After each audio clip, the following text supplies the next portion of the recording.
C'est bon. À Magnifique. l'attaque. Du coup, bienvenue à tous pour la 6e session du Data Tribe France. On est un petit peu en train de remettre les choses en place. Ça faisait un petit moment qu'on n'avait pas eu la dernière session.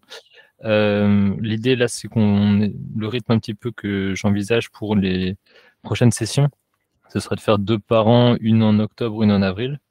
Et si jamais vous avez des retours un peu sur le nouveau format là, qui va être d'1 heure au lieu d'1 heure et demie, si vous avez des retours ou des suggestions, que ce soit sur le format, les sessions ou la communication, n'hésitez surtout pas à nous faire du feedback. L'idée, c'est justement de le faire vivre et de le faire évoluer. Et notamment, d'ailleurs, si vous avez des sujets que vous voulez présenter ou des trucs qui seraient intéressants, que ce soit des use cases, que ce soit CRM Analytics, Ancient Discovery ou autre, n'hésitez surtout pas à me ping sur LinkedIn pour qu'on mette ça en place. Je pense qu'on a quelques idées pour les prochaines sessions, mais l'idée, c'est d'enrichir tout ça et puis ce sera intéressant de construire ça ensemble. Pour ce qui est des sujets d'aujourd'hui, là, moi, je fais mon introduction rapidement, mais je vais passer la main à Stéphane Caracas, qui va nous présenter les nouveautés CRM Analytics depuis notre dernière session dans les grandes lignes, et ensuite nous présenter des use cases concrets d'Einstein Discovery et de ce qu'il est possible de faire avec Einstein Discovery. J'avais 2-3 enfin les classiques, je me permets de les partager. L'idée, c'est juste que tout le monde soit au courant que le call qu'il est enregistré et qu'il sera posté sur YouTube sur la chaîne du Data Tribe. On fait en sorte de ne pas partager des informations confidentielles. Et puis ensuite, les petits classiques, l'idée, c'est de vous encourager à participer et de rendre ça le plus dynamique possible. Concernant les différents points traités aujourd'hui, je les ai évoqués. Du coup, sans perdre de temps, je vais passer la main à Stéphane. Merci.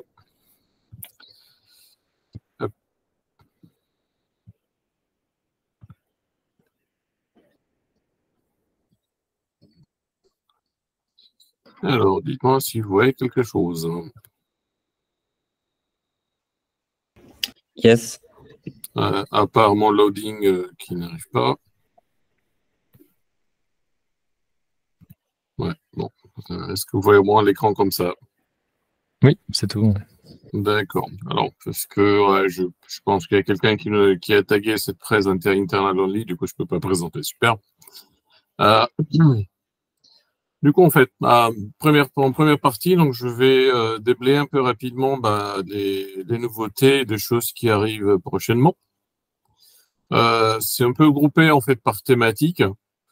Donc, il y a par exemple un certain nombre d'applications qui arrivent. Hein, par exemple, le Trade Promotions Management qui arrive avec l'offre Trade Promotions en fait de Salesforce. Il va avoir en fait une nouvelle offre qui s'appelle Service Intelligence. Je vais pouvoir en parler un peu, mais bon, pas tous les détails parce que pas tout qui est encore public.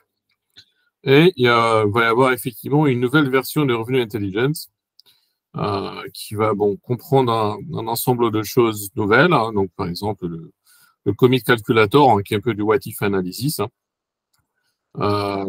Enfin, donc, il y a pas mal de push en fait pour ce qu'on appelle Unified Analytics. Donc, cela va englober en fait globalement 4 familles de technologies qui ont été réunies chez Salesforce dans une seule BU, plus ou moins.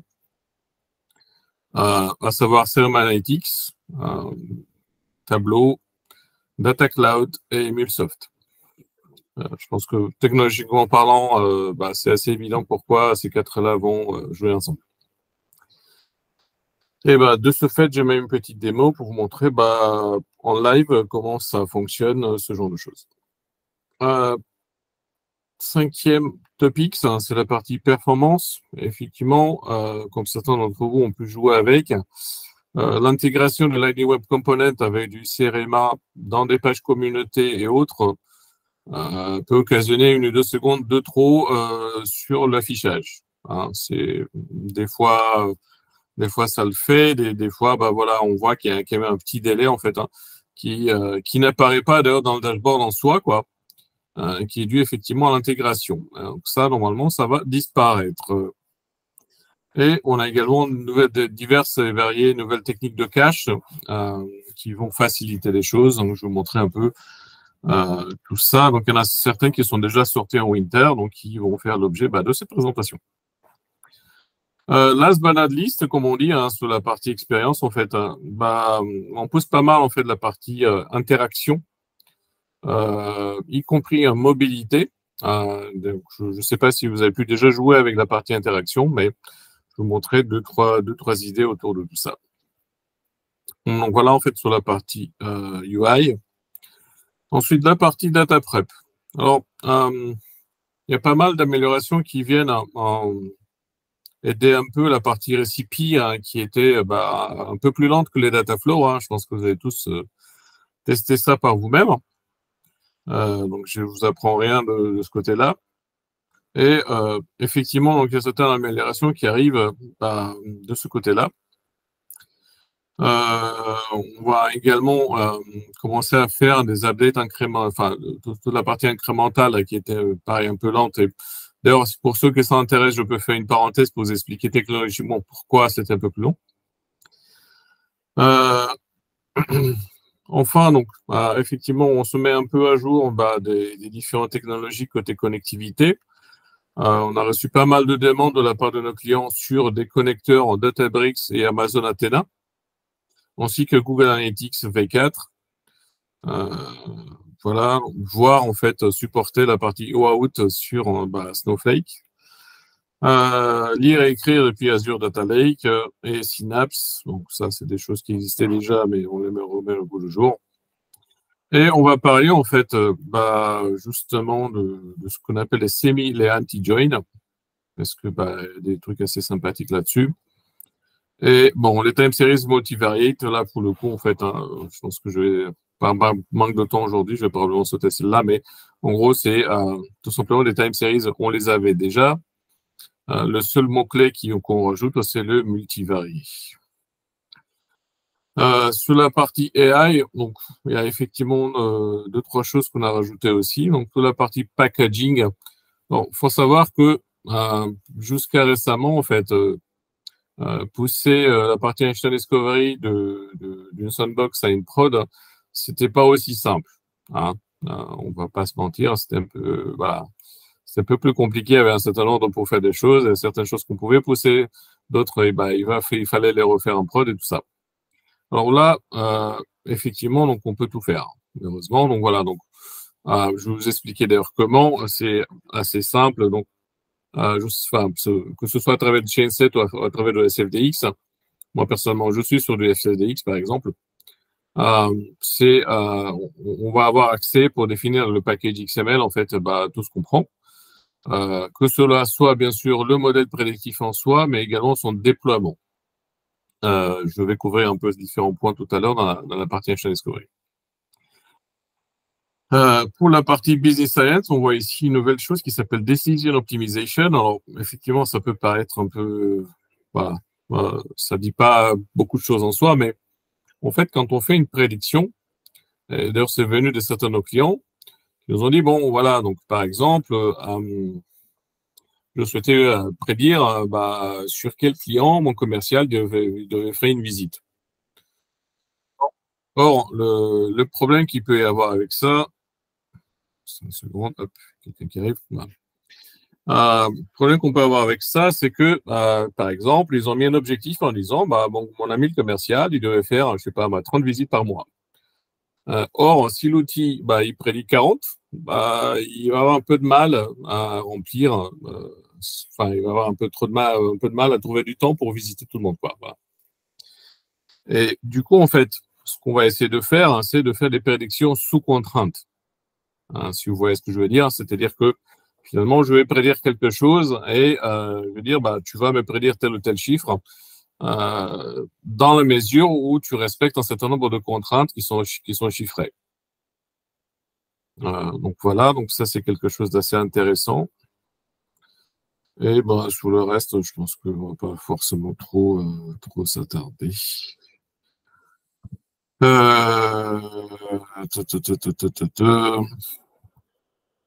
Alors, donc, je vais expliquer un peu globalement en fait certaines choses.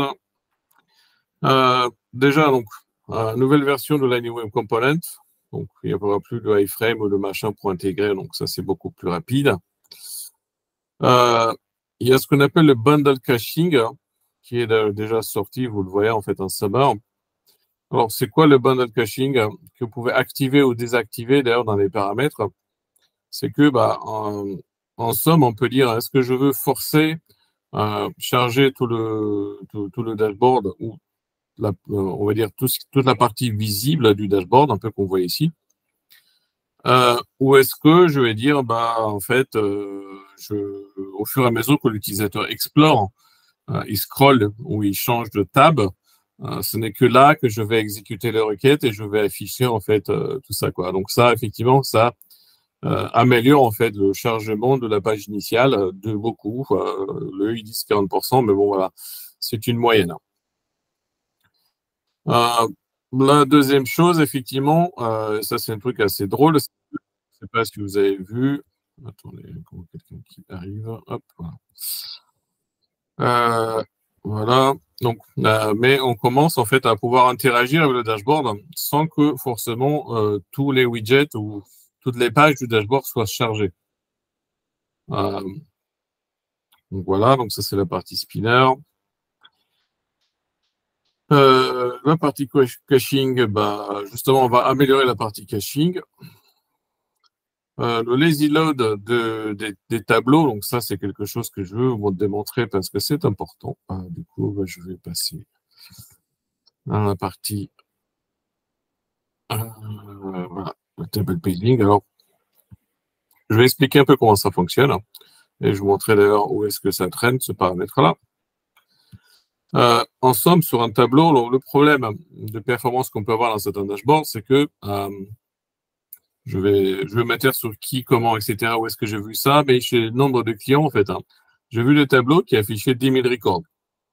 Voilà. Donc, c'est le scroll, pardon, encore quelqu'un d'autre qui arrive. Hop là.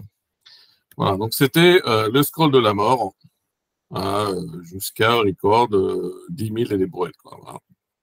Bon, le problème de ça, bien sûr, c'est que quand je charge le dashboard, ça peut prendre un certain nombre de minutes, quoi. Et ça, pour le coup, c'était le numéro un en fait des problèmes de latence dans un dashboard Analytics. C'était que quelqu'un a mis un tableau quelque part, et dans ce tableau-là, il veut afficher éventuellement une cinquantaine de colonnes, un truc un peu abominable côté ergonomie, vous me direz. Il a forcé la limite, au lieu que ce soit 2000 records, il l'a mis à 10 000, ou un truc comme ça, quoi. Bon, voilà. Et nous, on s'est dit, bon, bien sûr qu'on pouvait faire du paging avec l'instruction offset dans la partie SQL, mais bon, il y avait quand même un peu de travail, quoi. Il fallait faire un bouton, next, machin, etc. Donc maintenant, ça se fait naturellement, c'est-à-dire que ça va charger que les premiers 200 records. Et quand je scrolle au-delà, vous l'avez vu, il vient de le faire. Il y a eu un petit truc qui tournait, quoi. Il va charger les 200 prochaines. Et ça, rien que ça, pareil. Donc, ça améliore le temps de chargement initial de la première page du Dash avec le fameux composant tableau de la mort qui tue, avec trop de lignes qui se chargeaient d'emblée, quoi. De beaucoup de pourcents, quoi. D'accord, donc vous allez me dire, mais, il est où ce machin-là? Alors, si ma mémoire est bonne, voilà, vous voyez que ici, il est activé par défaut. Donc, on a fait les choses bien. On s'est dit, bon, ça c'est une bonne chose que ce soit par défaut dans les tableaux. Si jamais on veut pas de ce truc-là, on veut forcer que ça affiche, tout le bazar quand même, chose que je déconseille, mais bon, peut-être pour certains besoins métiers, ils veulent afficher les 1000 trucs d'un coup, même si très honnêtement, j'ai du mal à voir, humainement parlant, comment ils vont faire pour visualiser les 1000 d'un coup, parce que nous sommes des humains, pas des machines. Mais voilà. OK, donc il y a ce petit paramètre qui est caché dans Header.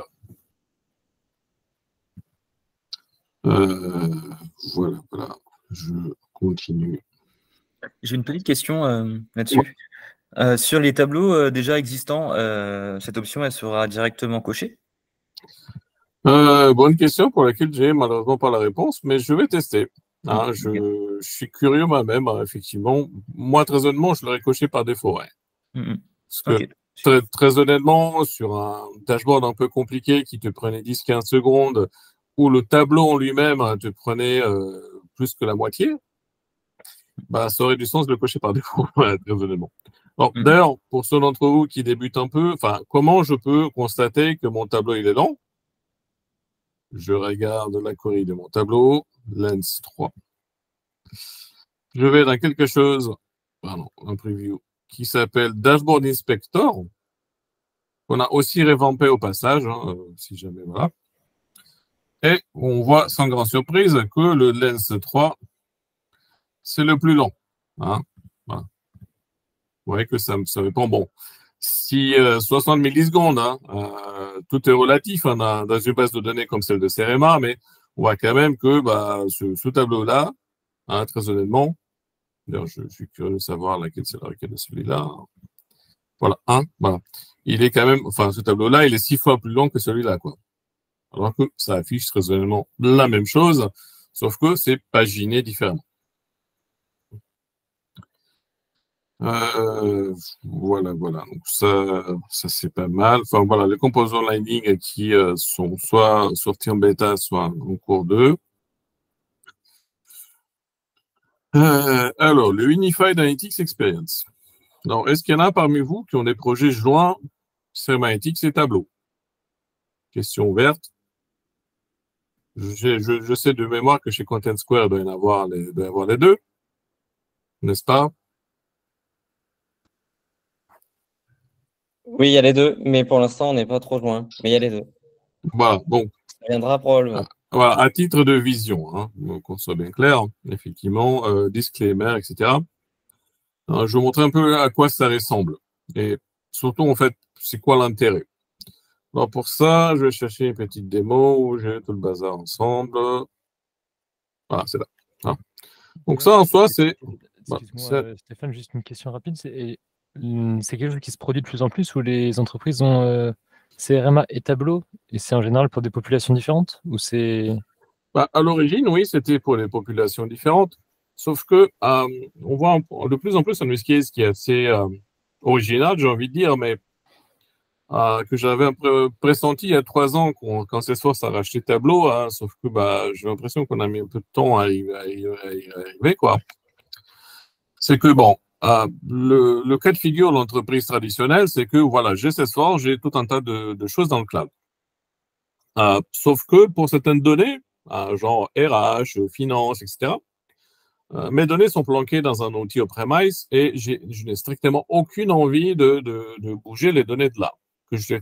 Et on parle bien de ne pas copier ces données vers le cloud, que ce soit chez Salesforce, que ce soit dans CEREMA, que ce soit dans Core, ou que ce soit dans n'importe quel autre cloud par ailleurs. Mais le constat reste le même, c'est que l'utilisateur métier, quand il consulte une fiche compte dans Salesforce, par exemple, il dit, tout le pilotage des opportunités, des tickets ouverts au support, des cases, tout ça, en fait, c'est bien. Mais si je pouvais avoir également les impayés, ce serait encore mieux, quoi. Sauf que, bien sûr, l'IT fait barrage, je dis, non, la donnée finance va jamais être copiée dans Salesforce. Dans ce cas de figure, comment je fais pour avoir un dashboard qui affiche tout, hein? C'est la question. Et la réponse est assez drôle. Le client peut bien sûr décider d'avoir Tableau on-premise, donc Tableau serveur, qui va se connecter on-premise à cette fameuse source de données qui va créer son widget avec les impayés ou je ne sais pas trop quoi. D'accord? Ensuite, ce tableau serveur, en lui-même, on peut le mettre effectivement en DMZ pour qu'il soit accessible depuis le cloud ou tout simplement, on va dire, si l'utilisateur est déjà connecté en local, tout ça, on peut tout simplement intégrer ce composant dans le dashboard comme d'habitude. Comment ça fonctionne ensuite, hein? C'est qu'on voit ici que il va y avoir un nouveau composant dans la palette qui va s'appeler tableau, tout simplement. Où, en gros, je vais pouvoir intégrer un dashboard tableau au reste de mon dashboard CEREMA. D'accord? Au passage, je vous rappelle effectivement qu'on a également les composants Lightning qui sont sortis. Et effectivement, les composants Lightning, ça nous permet, par exemple, je ne sais pas, de modifier le montant de l'opportunité en live. Hein? Voilà. Boom, save. OK?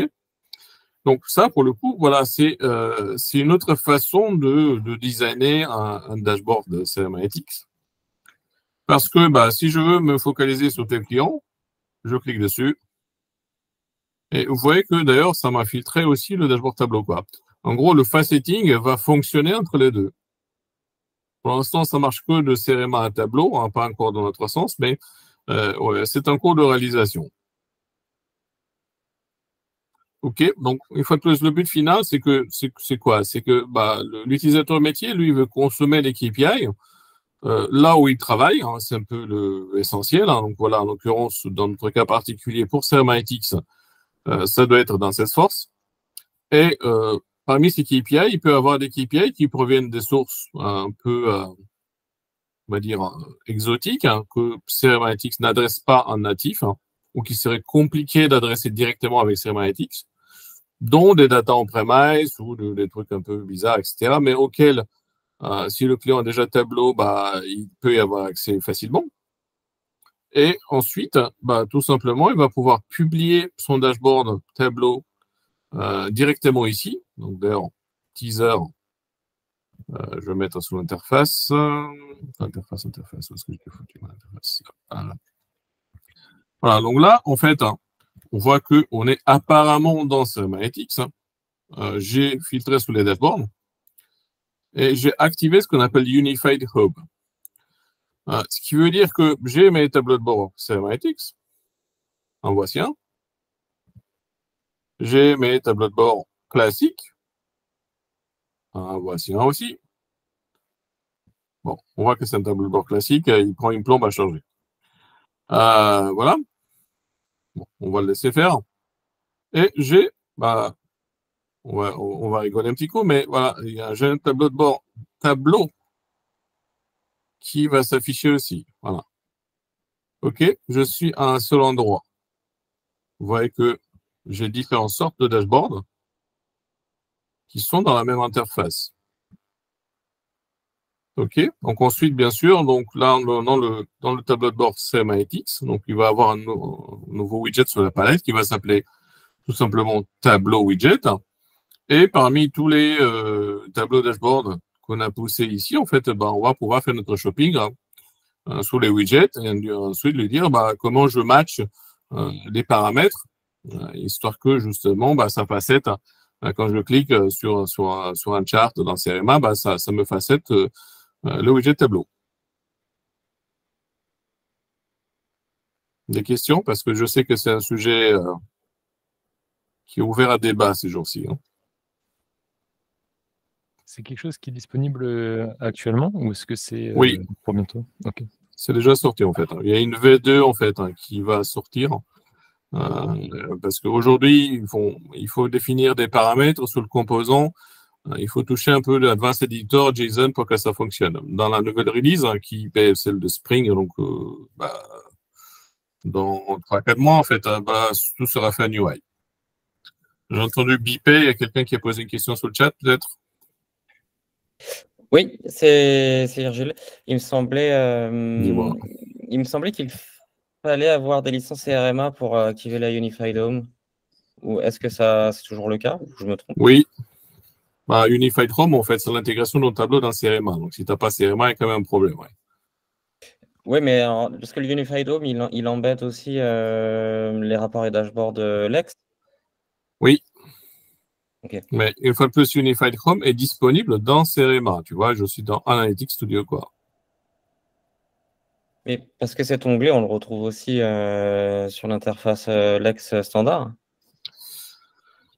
Je ne sais pas s'ils ont choisi, là pour le coup, effectivement, c'est une bonne remarque, mais je ne sais pas s'ils ont choisi en fait d'avoir une autre interface qui pourrait combiner que les réponses en dashboard classique et Tableau, par exemple. À ma connaissance, voilà. Donc, en fait, le but, c'était que tout arrive ici. Ok, merci. Je t'en prie. J'ai une nouvelle question de mon côté, c'est plutôt pour la visibilité. Par exemple, la visibilité côté Lightning Experience, pour les rapports, tout ça, ça va être géré dans des dossiers. Et du coup, je voulais savoir comment est-ce que c'est géré, vu que justement Analytics fonctionne un peu de son côté, quoi. Très bonne question. Alors, il y a des folders, effectivement. Donc, Dans CEREMA, les folders, ça s'appelle des apps. Donc, j'espère que je vous apprends rien. Et la sécurité, c'est par là. Dans la partie reports et dashboard classique, c'est un peu pareil. Tu as des folders et sous les folders, tu mets une sécurité.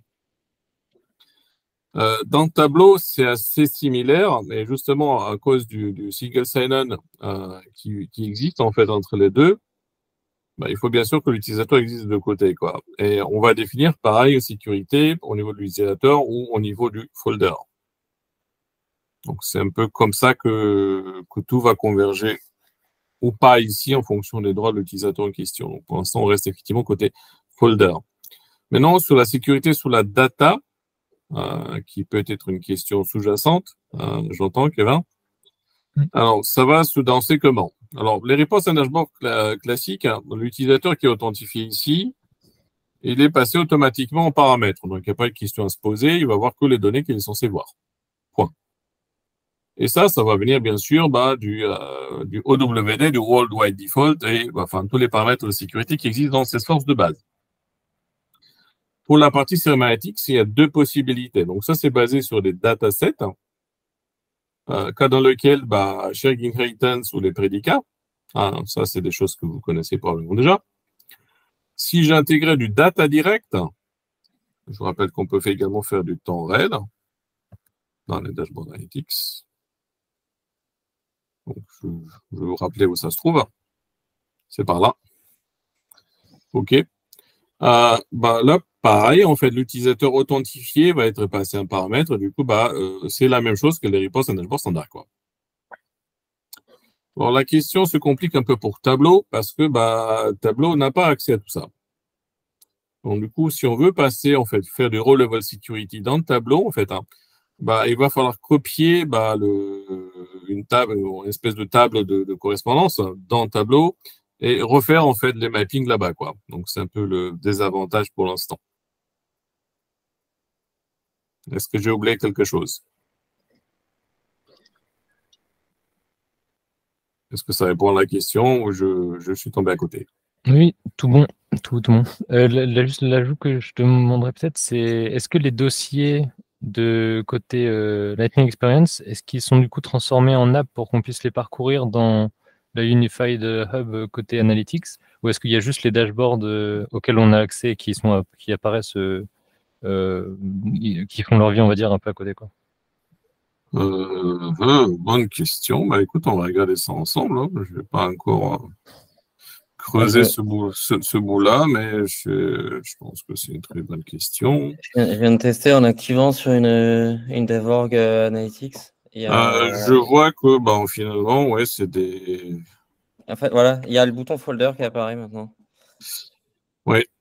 Okay. Et c'est une autre couleur, donc c'est un autre type de dossier du coup. Okay. Voilà, donc je pense que très honnêtement, ils ne sont pas embêtés en fait. Je pense que je suis juste un pointeur avec le folder. D'ailleurs, tu le vois ici. Voilà. Oui, Lightning Dashboard Folder. Ok, merci beaucoup. Attends, on va voir puisque tu m'as rendu curieux, voilà. Si je vais sur une app, ouais, tu vois, c'est différent. Donc voilà. Donc non, en fait, il n'y a pas de conversion au folder CEREMA. On touche la chose à sa source, quoi. Très clair. Merci beaucoup. Voilà. Alors, il y a d'autres choses qui peuvent être intéressantes. C'est que les deux outils de data prep, que ce soit les recipes dans CEREMA ou Tableau Prep côté Tableau, en fait, sont maintenant capables de décrire l'un vers l'autre. En gros, j'ai une sortie Tableau dans les recipes, Tableau Cloud pour l'instant, pour une raison assez évidente, c'est que CEREMA, on ne sait pas magiquement passer des firewalls d'entreprise et écrire en premise. Et idem du côté Tableau, là pour le coup, en fait, c'est valable pour les deux, pour Tableau Cloud et Tableau Server. Dans le Tableau Prep, tu as une sortie CEREMA Analytics. Puisque tu viens potentiellement du cloud ou du on-prem, mais tu as accès à Internet, les deux vont fonctionner pour déverser les données directement dans CEREMA. Et pour le fun, j'ai des clients qui ont déjà commencé à faire ça en disant, moi, j'ai investi 6 mois de dev dans un super dataset que j'ai fait côté Tableau.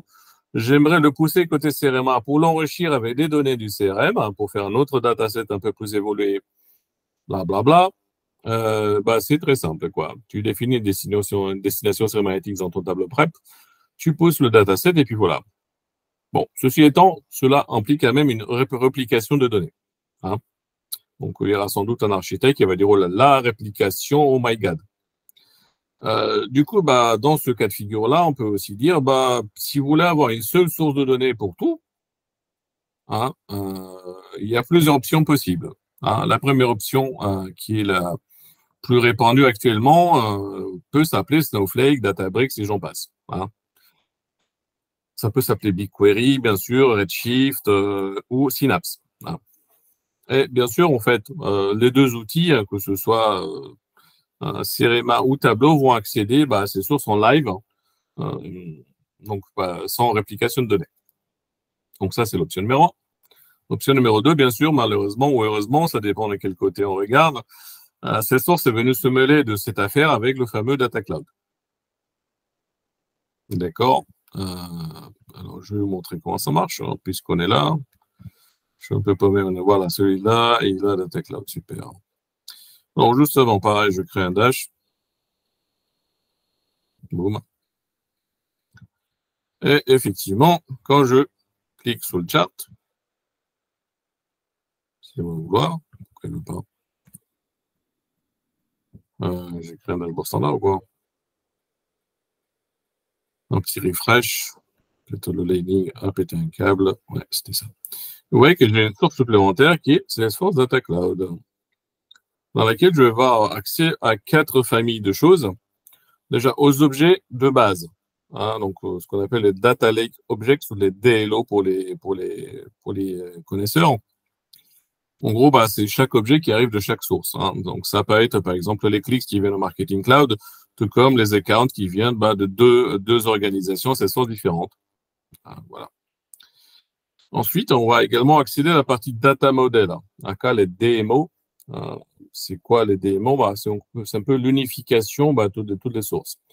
Donc, on fait le concept qui est ici, qui s'appelle le Canonical Data Model. On va dire, j'ai un objet opportunité qui est la référence, tout comme je peux avoir un objet account qui est la référence. Et du coup, je vais matcher toutes les données sous-jacentes, aka les Data Lake Objects, vers ce truc-là. Hein. Et du coup, le account que j'ai ici, il est tout simplement l'unification de tous les accounts de tous les orgs, Salesforce, Marketing Cloud ou peut-être d'autres sources de données, en fait, hein, qui sont arrivées ici. D'accord. Et du coup, en fait, voilà, ça c'est la deuxième chose. La troisième chose, c'est que sur cette base, que ce soit des data lake objects ou des data models, on peut également faire des transformations. Alors, depuis la dernière release, je pense qu'en summer, on a déjà sorti la chose, vous avez la même chose que dans CRMA, en l'occurrence, les recipes qui vont vous permettre de faire des transformations dans Data Cloud. Ce qu'on appelle les Calculated Insights. Dans la partie DMO, vous allez également retrouver la partie segmentation, parce que justement, la partie Data Cloud, ça permet également de créer ce qu'on appelle des segments. Du style, je veux, je sais pas moi, tous les contacts unifiés. Donc, on va chercher ça. Et voilà, individual, voilà, c'est ça l'objet unifié. Tous les objets individuels, enfin, tous les individus qui respectent telle ou telle condition. Par exemple, je sais pas moi, qui existent dans Marketing Cloud, mais qui n'existent pas encore, parce que j'ai un problème de qualité de données. Comment ça se fait que j'ai des gens d'un côté, mais pas de l'autre. Hein. Je veux tous ceux qui m'ont acheté tel produit, mais pas tel autre produit, etc. Donc, c'est un peu comme des diagrammes de Venn. Hein, donc, je vais faire ma segmentation. Et ensuite, les segments, en fait, hein, on peut faire plusieurs choses avec. Bien sûr, on peut le rebalancer à Marketing Cloud pour exécuter une campagne. Hein, ça, c'est l'usage un peu primaire. Le deuxième, on peut balancer ce qu'on appelle un data action qui va se transformer en plateforme event vers l'org source. Et du coup, par exemple, on peut dire que on va, quand il y a quelque chose qui est modifié dans Data Cloud, on peut pousser en fait cette modification vers les org sources. Ça se comporte, j'ai envie de dire, presque comme un MDM. Presque.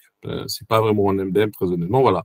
Mais quand il y a des choses qui sont recalculées côté unification, on peut dire, oulala, mais qu'est-ce que j'en fais des données sources? Hein. Effectivement, on peut pousser des plateformes event à cas des data actions, en fait. Hein. Dans Data Cloud, ça va se trouver par là. Voilà, c'est là. Data actions, voilà. Et justement, donc on peut envoyer en fait des messages qui vont être reçus sous la forme de plateforme event par les orgues destination. Et la troisième chose, bien sûr, c'est que je peux utiliser les segments pour les afficher soit dans Serema, soit dans Tableau. Pourquoi? Parce que j'ai envie de dire de faire des dashboards un peu plus évolués pour savoir, en fait, est-ce que c'est avec ce segment-là, je vais exécuter la bonne campagne. Voilà. Et quand ça marche, on va jouer 2 secondes avec. Hein. Je regarde un peu la montre, je vois que, bon, voilà. J'ai pas mal de choses dans mon sac aujourd'hui, donc pas forcément s'attarder sur tout. Alors, est-ce que j'ai une source? Voilà, data source. Voilà, donc, par exemple, là, j'ai fait ça un peu exprès, quoi. Vous voyez que les individus unifiés, donc en gros tous les contacts et les leads qui me viennent de Marketing Cloud, des emails et des SMS, hein, il y a 2 sources au Marketing Cloud, plus 2 orgues Salesforce. Hein, vous voyez un peu la réconciliation, comment ça marchait, quoi. Hein, donc vous voyez un peu l'individu réconcilié, en fait. Hein, finalement, il est venu d'où? Hein, donc j'avais beaucoup plus d'individus, en fait. Par exemple, là, dans la partie Marketing Cloud. Ah, il y a Pierre qui arrive. Hop, voilà. Voilà. Et last but not least, bien sûr, en fait, on a implémenté le moteur de l'accélération Hyper, hein, qui était spécifique à Tableau, pour Serema aussi. Donc, en gros, Serema aussi utilise le moteur d'accélération Hyper pour accéder à Data Cloud. Donc, les queries ont commencé à être beaucoup plus rapides. D'ailleurs, on peut voir si c'est le cas. Normalement, ça devait prendre 0,7 secondes, voilà. Donc 0,68. Voilà. C'est toujours quand même un chouïa plus lent que le moteur CRM en soi ou Tableau avec une base de données récente. Mais voilà, ça commence à être déjà pas mal. Des questions à ce stade? Je sais que c'est un hot topic la partie Data Cloud, mais on peut faire une séance dédiée hein, si vous le souhaitez. Donc voilà, donc depuis Tableau, voilà, bien sûr, je vais pouvoir publier mes composants. Vous voyez ici que voilà, Tableau, Dashboard Component, hein, donc c'est un peu comme je vous ai montré voilà, ici, donc c'est un composant de cible là. Toc. Alors, d'autres choses qui sont sorties, les component parameters. Alors, ça, pareil, j'ai reçu en fait des questions, y compris des personnes ici présentes aujourd'hui. C'est quand j'utilise l'approche composant en fait dans Serema, comment je fais pour passer un paramètre. Ce paramètre, ça peut être le login user, ça peut être d'autres paramètres, et comment je fais pour mapper ça avec le reste du dashboard une fois que j'ai intégré ces paramètres-là. Voilà, donc, et on voit qu'on développe ça pour les deux côtés, quoi. Parce que bien sûr, si on veut facetter, il y a beaucoup de gens en retard aujourd'hui, hop. Si on veut facetter, en gros, si on veut passer des paramètres entre les composants Serema et les composants Tableau, bien sûr, il faut que ce soit disponible en tant que paramètre. Et bien sûr, à part, voilà. Une autre nouveauté qui va vous plaire, et pas qu'un peu, c'est qu'on a enfin implémenté les thèmes dans Serema Analytics. Hein? Un petit round d'applaudissements peut-être, parce que ça fait 2 ans que je démarre cette feature. Hein. Voilà.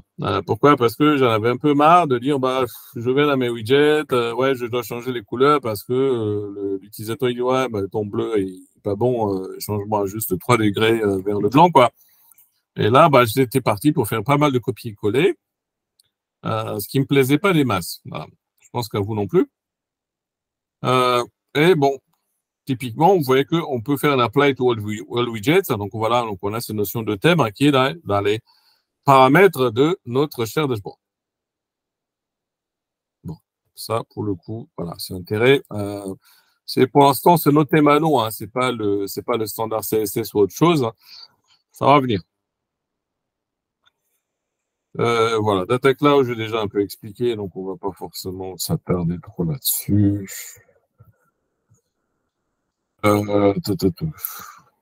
Oui, j'ai entendu Emmanuel lever une question. Oui, non. Pas une question, c'était juste un commentaire. Je disais que c'était un gros time saver. Ouais, très honnêtement, ouais, enfin, pour tout le monde, c'est pareil. Alors, puisqu'on parlait des time savers, le fameux stage Je crois qu'il y a data. Pierre qui a levé la main si jamais tu veux passer ta Dis-moi, question. Pierre. Certes, c'est un gros time saver, mais j'ai perdu la possibilité de faire transparent. Ah, Ouais. excuse, ça doit encore exister, mais je pense qu'ils l'ont planqué. Je vais regarder ça juste après. Ok. Alors, donc, Ça- on a fini la partie UI.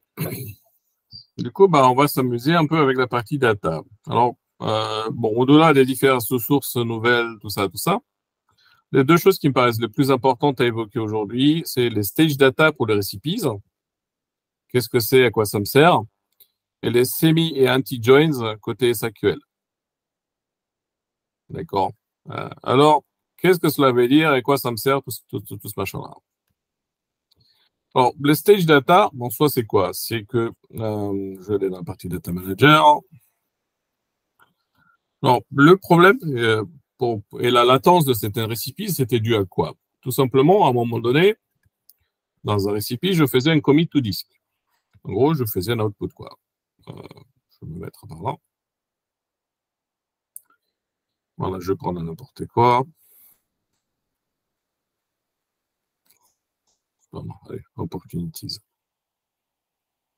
Aucune importance. Et je vais faire un output. Tac. Et cela crée la modification. C'est que si j'écrivais un dataset, qu'est-ce qui va se passer? C'est que l'infrastructure qui gère les récipients n'est plus au même endroit que celle qui gérait la database de CRMA et le data flow.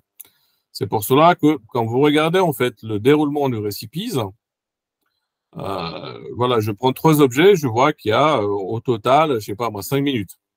Alors que dans un data flow, c'était quasiment 0, quoi. Mais qu'est-ce que c'est que ce truc-là? Bah, en fait, l'infrastructure data flow, comme c'est un ELT, extract, load and transform, bah, ça exécutait tout le bazar sur place. Donc, en fait, quand je chargeais une donnée, genre les opportunités, bah, c'était quasi instantané. L'infrastructure qui gère les récipients, bah, c'est basé sur d'autres serveurs avec d'autres technologies. Du coup, bah, il faut déjà extraire la donnée de mon dataset et la copier bah, là où ça va s'exécuter, quoi. Et cette copie, ça prend du temps parce que bah, c'est un fichier et certains datasets peuvent être assez énormes. OK? Bah, premier constat. Donc ça, c'est la partie read. Donc ça, pour l'instant, voilà, on est en train de l'améliorer, mais on n'a pas fini. Aussi, on avait un peu le même problème quand on faisait du output, un peu comme ici.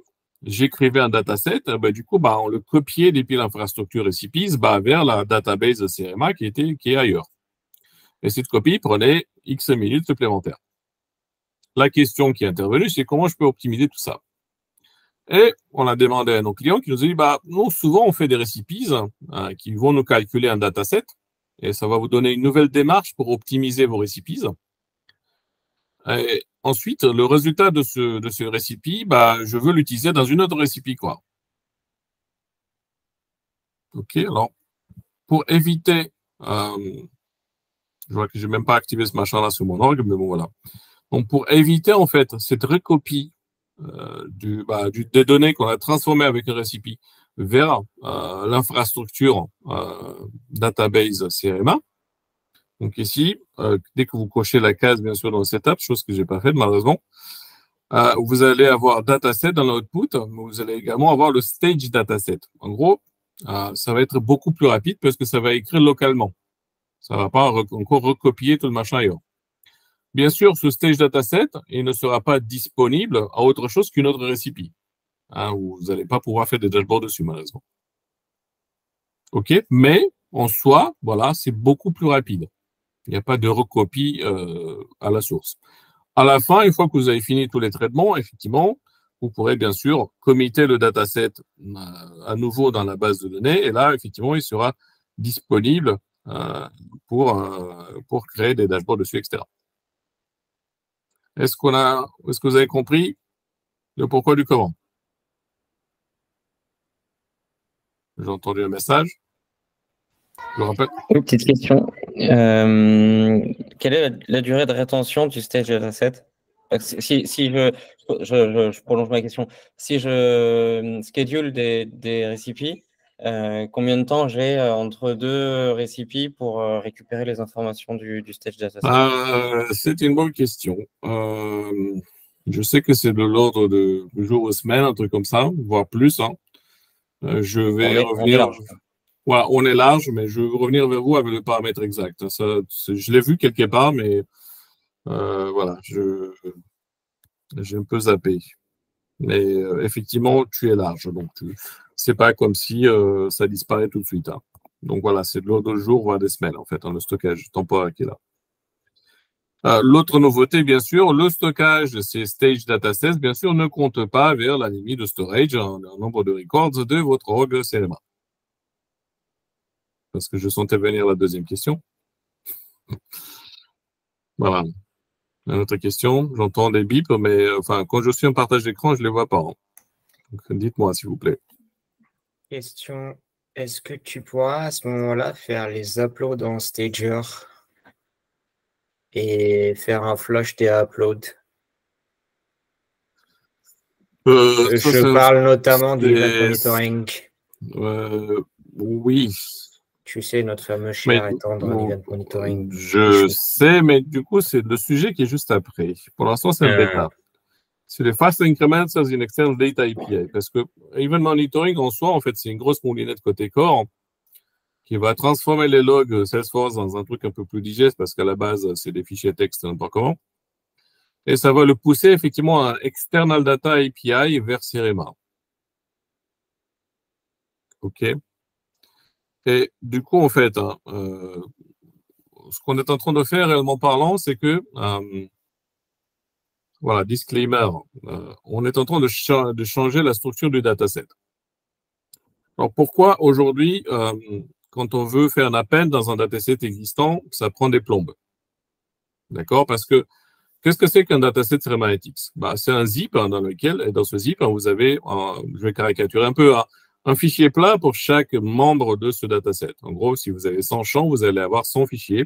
Chaque fichier va stocker une dimension, une mesure. Il y aura bien sûr un autre fichier qui va s'appeler IDX qui va contenir les index. C'est un peu comme Hadoop, quoi. C'est un peu comme tous les stockages big data, c'est le stockage fichier. Et plus particulièrement, c'est un stockage colonnaire. Donc, parce que, tout simplement, pour chaque colonne dans votre dataset, vous avez un fichier. Alors, l'avantage de ce genre de choses, c'est que côté storage, c'est très efficace. Hein. Ça s'appelle KPVA, Key Pair Value Association. Certains l'appellent MapReduce parce que finalement, c'est ça. Mais bon, voilà, ça porte un tas de noms, mais finalement, voilà. Donc, c'est comme ça que ça fonctionne, en fait. Hein. L'avantage, une fois de plus, c'est que le storage, il est très réduit parce qu'on va avoir le stockage des records, en fait. Hein. C'est fait avec des index. Du coup, par exemple, si vous avez la valeur 6 sur 1000 records, il va stocker juste le nombre, l'index de chaque record et la valeur 6, quoi. Donc, au lieu de stocker 1000 records comme une table de base de données relationnelle, il risque de vous stocker un seul. D'accord? Et bien sûr, la vitesse de query, ça vient aussi de là, en fait. Hein. Voilà. Mais on s'est rendu compte que, tous les bases de données colonnaires ont toujours le même problème. Hein, c'est que le update, il est long, quoi. Et du coup, on est en train de changer un peu la structure des fichiers qui sont derrière de CRMA pour deux raisons. La première, c'est celle de la performance, parce que si on split tout ça en 1500 fichiers, un pour chaque membre du dataset, reconstituer, rézipper, copier tout ça, ça prend des plombs. C'est un peu ça que vous voyez en fait quand vous committez un dataset. Et deuxième chose, c'est que la technologie aujourd'hui, de la partie Lake, un peu partout en fait, c'est un format qui s'appelle Parquet. Est-ce que ça vous parle, le format Parquet? Ouais. Donc du coup, on est en cours de migration de CRMA vers Parquet. Voilà. C'est pas mal de boulot, mais ça vient en fait avec un tas de choses en fait sympathiques et qui sont que les updates de dataset vont être beaucoup plus rapides. C'est un format qui supporte plus facilement ce genre de choses qu'un zip avec des fichiers à foison. Voilà. D'accord. Et last but not least, les fameux semi et anti-joins qui sont pour l'instant en bêta. Et pour ça, il me semble que j'ai un exemple.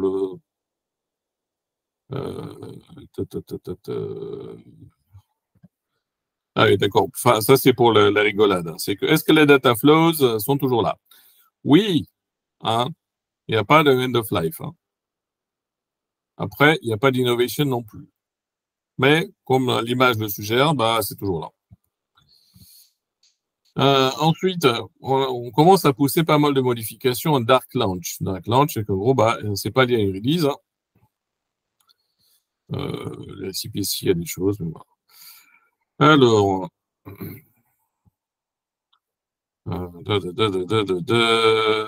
voilà, voilà. Les fameux semi et anti-joins.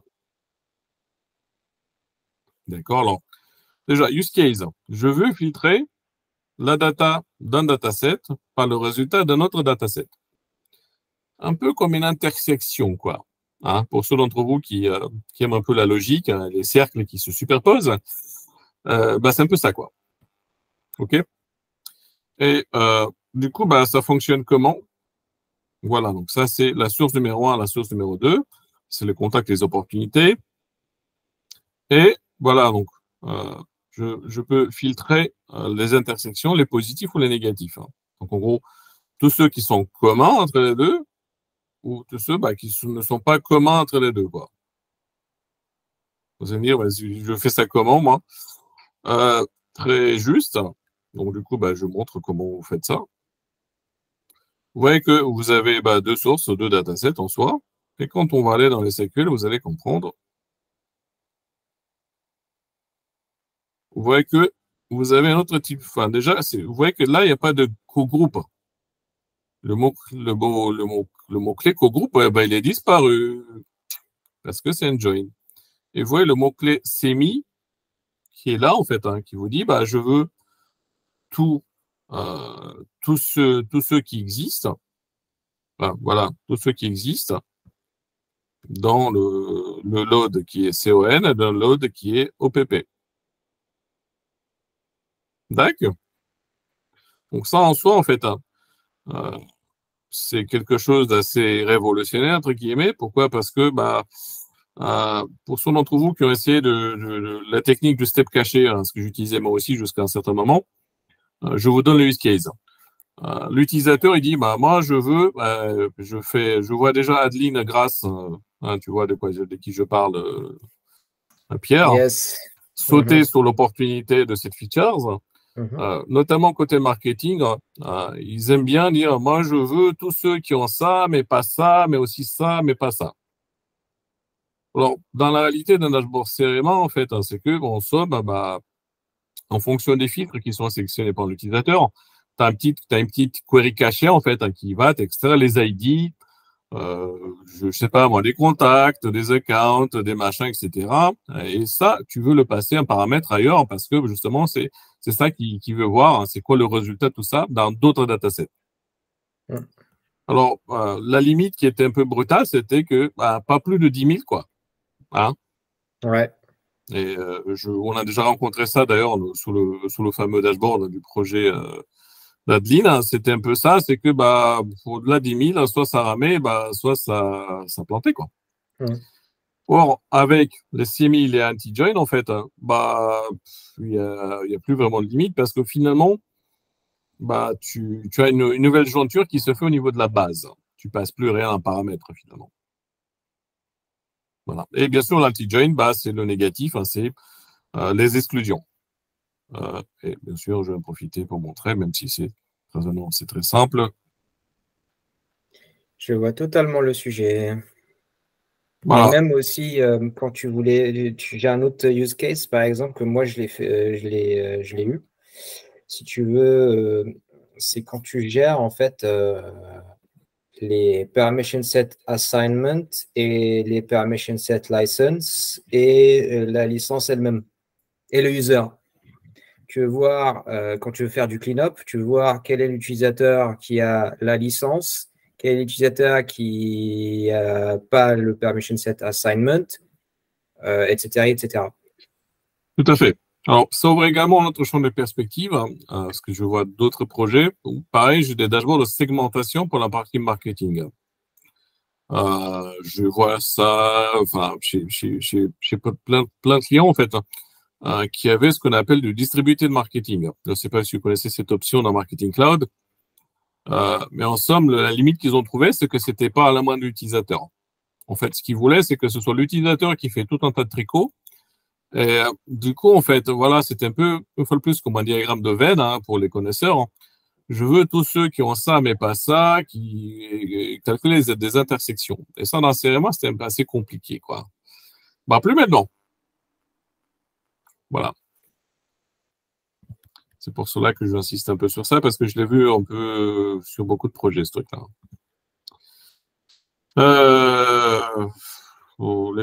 Les machins, les properties avec les thèmes, on en a parlé.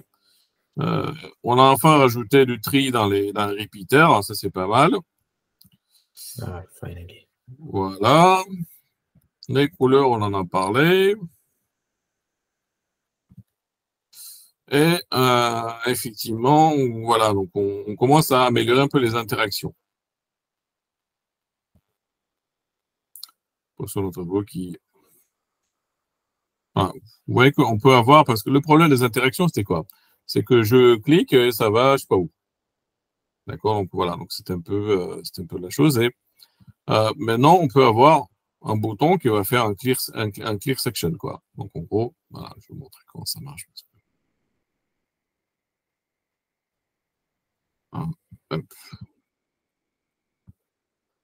Voilà, sous les interactions, vous voyez que j'ai une nouveauté. Bon, sous les interactions qu'on peut avoir, soit sur un clic, soit sur une sélection. Donc voilà, je peux naviguer vers quelque chose. D'accord? Je peux retourner à la page initiale. Et on a deux nouveautés. Un, le Clear Selections, donc je nettoie les filtres. Et deux, Start Flow. Donc je vais démarrer une automatisation. Flow comme un flow dans la plateforme Salesforce, bien sûr. J'ai une question. Et à ce moment-là, les Start Flow, tu pourras faire des mass updates ou des trucs comme ça sur des records? Oui, moi en général. Après, attention, c'est des flows pour l'instant. Ces flows-là, ils sont synchrones. OK. Quand on dit synchrone, on se rappelle que la plateforme Salesforce va venir avec un gros marteau, taper sur tes doigts, pas plus de 200 SQL à la fois.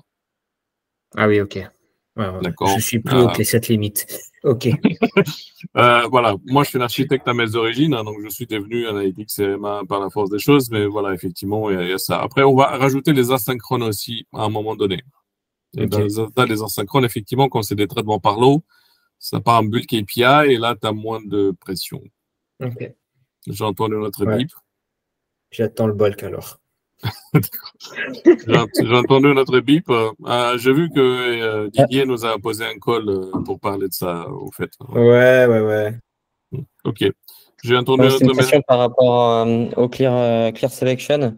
Oui, c'est un Clear Selection complet sur l'ensemble du dashboard? Parce que là, dans ton exemple, il y a un Clear Section. Est-ce que tu peux limiter la zone que tu veux reset? J'étais en train de te le montrer. Tu limites ça à la query que tu veux. Soit en include, soit en exclude, un peu comme les facettings. Ça, c'est puissant. Ouais, parce que tu resets que les filtres que tu veux. Ouais. Voilà. Bon, maintenant, je vais être un peu taquin, mais ce genre de choses n'existe même pas dans Power BI ou dans Tableau. C'est impossible. Ce degré de finesse, en fait, sur le reset des fonctions, sur le faceting, déjà à la base, sur comment je gère la communication inter-widget et inter-query, d'ailleurs, parce que les widgets, ça ne communique pas, c'est les queries. Et maintenant, avec la partie actionnabilité, la partie interaction qu'on rajoute, et la capacité de virer, enfin, ou de faire soit de naviguer vers autre chose, montrer d'autres pages, etc. Ça, c'est Star Trek pour d'autres solutions analytiques. On est vraiment dans le where nobody has gone before. C'est hyper important ce que tu dis. Oui, parce que à d'autres offres de la même famille. Oui, parce que c'est des outils BI, hein, ce pas des outils qui sont destinés à faire de l'interaction dans Salesforce. Et je ressouligne cette importance qui est pas neutre en fait, hein. C'est que bah effectivement démarrer un flow, bah voilà, c'est pas quelque chose qu'un Power BI va pouvoir te faire parce qu'il n'aura même pas accès au flow en fait, hein. C'est une API privée Salesforce, hein, donc voilà. Bref. Ok, bon voilà. Donc pour ceux d'entre vous qui n'ont pas joué encore avec la partie interaction, je vous rappelle que bah, vous avez un troisième tab qui s'est magiquement planqué par là. On peut faire un tas de choses. Bon, est-ce qu'on ne reste que 2-3 minutes? Donc, on a jusqu'à 20h, c'est ça, Kevin? Non, on avait prévu qu'une seule heure, mais je pense que. Une seule heure. Mais c'est pas de souci. Je pense que l'idée d'une heure, c'était un petit peu serré. Je pense qu'on va rester sur la durée qu'on faisait initialement, qui était 1h30. Je pense que ça va le faire. 1h30? Bon. Si ça pose pas de problème aux gens qui sont là. Non, il n'y a pas de souci. Donc, 1h30. Donc, du coup, il faudrait que j'attaque quand même la partie Einstein Discovery, si vous voulez bien. Moins qu'il est, voilà. Last famous questions sur la partie CRMA de base.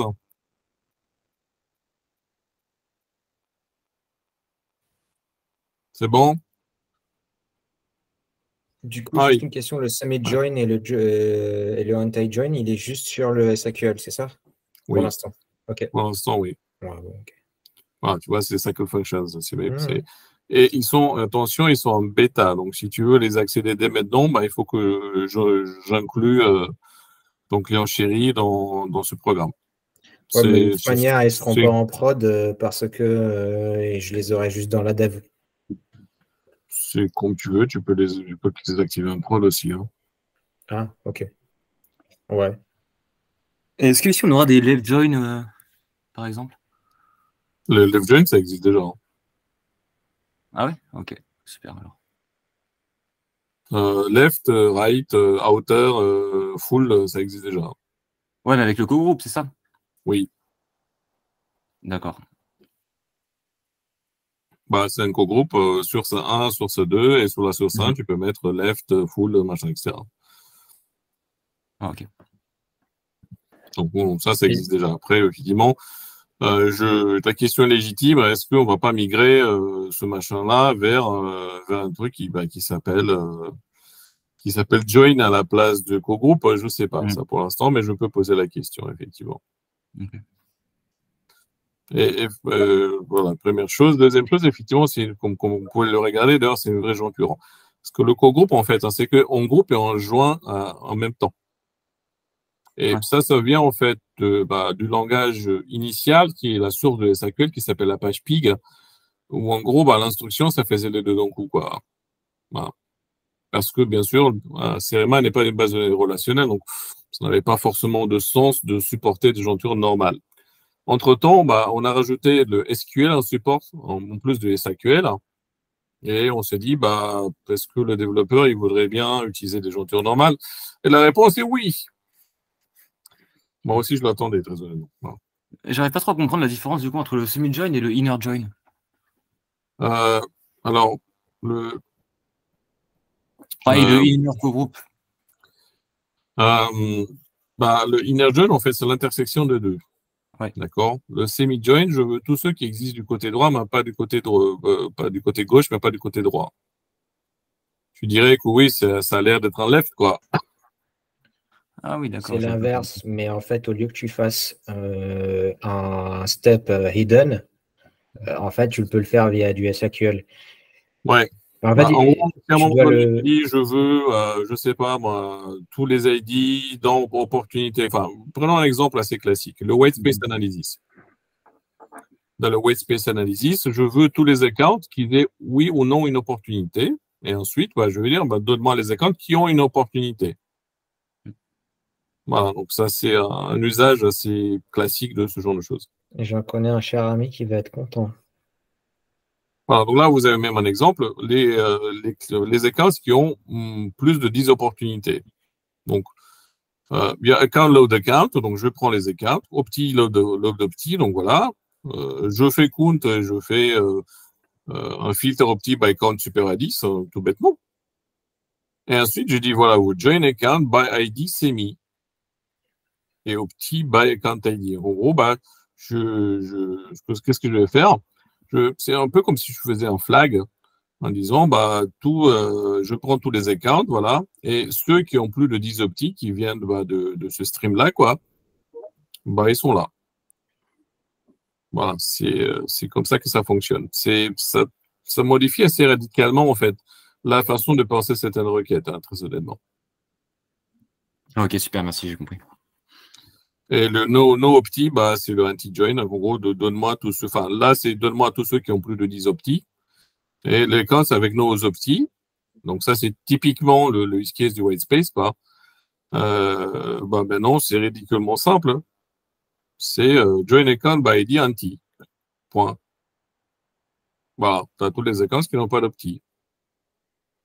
Avant, bien sûr, ce qu'il fallait faire, tu faisais un co-groupe, tu comptais en fait tous les membres que tu trouvais de l'autre côté, tu faisais un filter, machin, super à 0, quoi. Enfin, ou égal à 0 si tu voulais voir ceux qui avaient 0 petit. Alors, le problème en soi, une fois de plus, c'est que quelque part, tu faisais un for each, donc tu faisais une projection. Et ça, c'est très coûteux en termes de performance. Alors que là, tu fais une jointure directe à la base. Hein. C'est plus ton problème à gérer, quoi. J'espère que j'ai un peu éclairci la chose. Et il me reste 19 minutes pour Einstein Discovery, alors ça va être un challenge. Hein. Je vous le dis tout de suite. Hein. Après, je pense que ça peut dépendre aussi de la disponibilité de chacun, mais c'est vrai que si on dépasse un petit peu encore plus, mais ça me pose pas de problème, mais c'est vrai que je sais pas si justement il y a des personnes qui veulent voir des sujets particuliers, sinon on pourra aussi tous les voir si besoin. Après, si pire des cas, s'il y a vraiment trop, ça sera pour la prochaine session. Ok, top départ. Alors, donc, attachez-vous en ceinture, messieurs, dames. Alors, donc déjà, Einstein Discovery, on représente un peu la base. C'est quoi? Un dataset peut servir à faire des dashboards, mais ça peut également servir à faire des algorithmes prédictifs. Voilà, je cherche un dataset, les opportunités, pourquoi. Comment ça fonctionne? Je vais passer un peu revue, un peu rapidement les bases, bien sûr. Donc, je vais créer un modèle sur mon dataset. Attention, une chose, bien sûr, c'est que quand on veut, par exemple, prédire quelles sont mes chances de gagner une opportunité, dans ce dataset-là, il faut inclure que les opportunités qui sont clôturées, gagnées ou perdues d'ailleurs, mais bon, clôturées. C'est ça notre training dataset, en quelque sorte. Ensuite, comme c'est du supervised machine learning, ça va nous demander de lui donner une supervision. En somme, qu'est-ce que je veux obtenir? Et là, en l'occurrence, je veux maximiser mes chances de gagner telle ou telle affaire. Je vais le planquer quelque part et un X. Voilà. Ensuite, il y a deux modes. Il y a le mode manual et le mode automated. Alors, c'est quoi la différence entre les deux? Le mode automated, il fait tout pour vous. En gros, il y a une limite de 50 champs pour l'instant qu'on va augmenter à 100. Donc, parmi les 50 champs qui sont sélectionnés, il va tout simplement détecter lesquels de ces champs ont une corrélation avec votre outcome, qui est maximize one equal true, dans ce cas particulier. Il va garder que cela. Ça a aussi l'avantage que si les données changent ou la façon de remplir certains champs par vos amis, les utilisateurs Salesforce changent, l'outil prend en compte tout ça automatiquement. Il va dropper ou inclure d'autres champs de façon assez spectaculaire en fonction d'autres champs qui sont parus dans votre dataset et qui auraient une autre importance particulière vis-à-vis du but proposé. La deuxième chose, bien sûr, le mode automated va un peu utiliser les 4 familles d'algorithmes qui sont derrière Einstein Discovery. Donc, toute la partie régression logistique, XGBoost, Tree et les régressions classiques linéaires, quoi. Pour voir, en fait, lequel de ces quatre algorithmes est le meilleur accuracy, tout ça. Et il va le choisir automatiquement pour vous. Voilà. Dans la partie manuelle, c'est à vous de faire ça vous-même. D'ailleurs, je vous rappelle que pour l'instant, on est limité à 51 colonnes d'analyse de ce côté-là. Alors, c'est quoi la best practice d'ailleurs? Si, par exemple, je sais pas, j'ai 200 colonnes, moi, habituellement, je vais tout simplement, dans ma recipe, choisir les premières 50 colonnes, les suivantes 50 colonnes, etc. Je vais faire 4 datasets de 50 colonnes chacune. Je vais exécuter une petite passe avec Einstein Discovery. Je vais voir quelles sont les colonnes qui m'intéressent dans chacun des 4 datasets. Et je vais prendre mon top 50 parmi les 4 exécutions. Voilà, je vous donne mes billes habituels pour ce faire. Bon, ça c'est exécuté, ça me donne quoi? Bah, ça me donne un truc comme ça. Et hop, voilà. Alors, sur la page d'accueil, enfin, ça va vous montrer des choses un peu voilà, classico-classiques. La performance du modèle, le threshold, tout ça. Bon, mais comme dans la partie predictions, on en a plus, je vais passer rapidement sur celle-là. Déjà, sur la partie settings, vous retrouvez en fait la chose dont je vous parlais tout à l'heure, c'est que pour chaque champ, on va avoir son pourcentage de corrélation. Qu'est-ce que cela veut dire? C'est que, par exemple, l'âge d'une opportunité, ça influence de 24% les chances de gagner ou non une opportunité. Et voilà, quand je clique dessus, je peux également voir un peu la variabilité un peu de la chose. J'ai envie de dire, des fois, on peut avoir des surprises, bien sûr. Classiquement, on pourrait penser que plus il y a des jours qui passent, moins de chances de gagner l'opportunité. Des fois, c'est pas vraiment ça, quoi. Donc, ça dépend. C'est vrai qu'il peut également tomber sur une chose où on va vous dire la durée idéale de telle ou telle opportunité pour tel ou tel produit, c'est ça, quoi. Des fois, il va également vous dire, j'ai trouvé des trucs un peu bizarres. Et là, il va vous dire, voilà, il va vous sortir des alertes. Par exemple, multicollinéarité. En somme, ce qu'on appelle l'autocorrélation, c'est que le owner name et l'owner ID, c'est un peu, voilà, c'est no-brainer quand on connaît un peu la partie data science, mais on peut avoir des choses qui sont des champs qui sont assez similaires. Et du coup, l'outil nous dit, faut les garder qu'un seul. Et il suffit tout simplement de cocher la case et de réexécuter le training du modèle. C'est aussi bête que ça. Des fois, on peut avoir, par exemple, des missing values. Par exemple, il dit, ce champ-là, 96%, c'est vide. Qu'est-ce que c'est cette donnée bidon? Donc ça, c'est effectivement, la question est large. On peut avoir des replace missing values. Donc, en gros, c'est un algorithme que vous avez d'ailleurs dans les recipes aussi, le predict missing values. Je ne sais pas si vous l'utilisez. En gros, on va essayer de prédire sur la base de 3 autres colonnes, c'est quoi les valeurs manquantes dans la colonne courante, quoi. OK. Supposons, je dis, il faut ignorer ça, quoi. OK, mais bon, globalement, en fait, ça peut aussi dire qu'il y a tel champ dans Salesforce qui n'est pas suffisamment rempli. Et du coup, il faudra faire un petit coucou à votre cher admin Salesforce pour dire, est-ce que c'est normal dans le processus de vente ou le processus de case que ce champ-là ne soit pas suffisamment rempli? Et souvent, on a vu ça chez certains clients, que c'est pas normal. C'est tout simplement que quelqu'un a oublié de rajouter ce champ-là sur une page layout quelque part dans Salesforce. Et que du coup, l'utilisateur, il sait même pas qu'il existe. Alors, pour le remplir, vous voyez, il y a un peu de mal. Voilà, donc il faut le rajouter, il faut le mettre en valeur, il faut peut-être le mettre dans le path. Vous savez, ces flèches avec les étapes où ils disent, il faut que tu fasses ceci, cela pour avancer à l'étape prochaine, quoi. Voire le rendre mandatory, en fait, pour qu'il soit renseigné. Alors, pour donner un exemple de pourquoi c'est important tout ça, c'est que, par exemple, chez Schneider, la première fois où on a utilisé Einstein Discovery pour prédire les opportunités, il y avait un champ qui était très important, c'était le compétiteur. Bon, le problème qu'il y avait, c'est que le compétiteur n'était renseigné dans les opportunités chez Schneider que si l'opportunité est perdue. Or, ça introduit ce qu'on appelle un biais dans les données, quoi. En gros, ça vous dit, puisque ce compétiteur est renseigné que quand on perd des opportunités, le moteur AI, c'est juste des maths, en fait. Il va vous dire, à chaque fois que vous êtes face à tel compétiteur, vous perdez, quoi. Alors qu'en réalité, c'est pas vrai. Donc, ce qu'on a fait, c'est qu'on a demandé tout simplement au business de dire, si vous voudriez pas renseigner le compétiteur un peu avant de clôturer une opportunité. Comme ça, s'ils y gagné ou perdu, on l'a quand même, quoi. Si, voilà. Donc, après, plusieurs mois de saisie de données, bien sûr, l'algorithme, maintenant, il prédit correctement si on gagne ou on perd plus facilement versus tel ou tel compétiteur. On a parlé de la partie prédiction. Pardon. Voilà, donc on va parler aussi, donc voilà, ça c'est tous les paramètres du modèle. Alors, l'autre chose qui est très importante dans ce genre d'outil, c'est ce qu'on appelle le threshold. Dans ce cas particulier, parce que c'est une modèle de type classification, c'est je gagne ou je perds une opportunité, c'est à partir de quel chiffre, entre 0 et 1, je décide qu'une opportunité, je la prédis gagnée ou perdue. OK? Et pour ça, on va regarder ce qu'on appelle une matrice de confusion. C'est ce machin-là. En gros, quand j'ai prédit que ça va être gagné et que, réellement parlant, ça a été réellement gagné, quoi. Hein, c'est ce qu'on appelle les trous positives. Et bien sûr, on a la même chose côté trou négatif. Est-ce qu'on peut maximiser les deux? Non, c'est pas vraiment possible.